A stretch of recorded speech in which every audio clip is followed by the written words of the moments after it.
अरे गाडी घ्यायची होती सागर आपल्याला. काय बजेट आहे तुझं? 40,000 रुपये. 40,000? 40,000 तुझ्या बापाने गाडी ठेवली काय? काय रे, काय झालं, का बरं हसताय? त्याला गाडी घ्यायची 40,000 रुपये बजेट आहे याचं. अरे 40,000 नाही, तुला फक्त 34,999 मध्ये गाडी घेऊन देतो. चल. काय बात करतोय? अरे खरं ना, आपल्या एबी मोटर्स मध्ये 34,999 ला गाडी भेटती, ती पण शोरूम.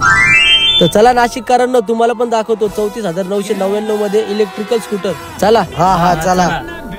तर हा नाशिककर, तुम्ही खरं ऐकताय, 34,999 ला भेटणार तुम्हाला शोरूम इलेक्ट्रिकल स्कूटर. एक नाही, दोन नाही, तीन नाही, तर वेगवेगळ्या व्हरायटीज मध्ये अवेलेबल आणि वेगवेगळ्या कलर मध्ये अवेलेबल. ही इलेक्ट्रिक स्कूटर तुम्ही 0 रुपयात सुद्धा घेऊ शकता. या गाडीच्या फीचर्स मध्ये तुम्हाला reverse gear, mobile charging port, disc brake, तसेच बिग बोर्ड स्पेस सुद्धा अवेलेबल आहे. पार्किंग मोड, ट्यूबलेस टायर. एवढं लक्षात घ्या नाशिककरांनो, ही ऑफर फक्त लिमिटेड दिवसांसाठी आहे आणि ही ऑफर फक्त आपल्या प्रज्वल मोटर्सलाच आहे. तर भाऊनी तर घेतली आहे, तुम्ही कधी घेताय? नाशिककरांनो लवकरच व्हिजिट करा पाथर्डी फाट्यावर ग्रँड अश्विनच्या शेजारी, वासन टोयोटाच्या समोर.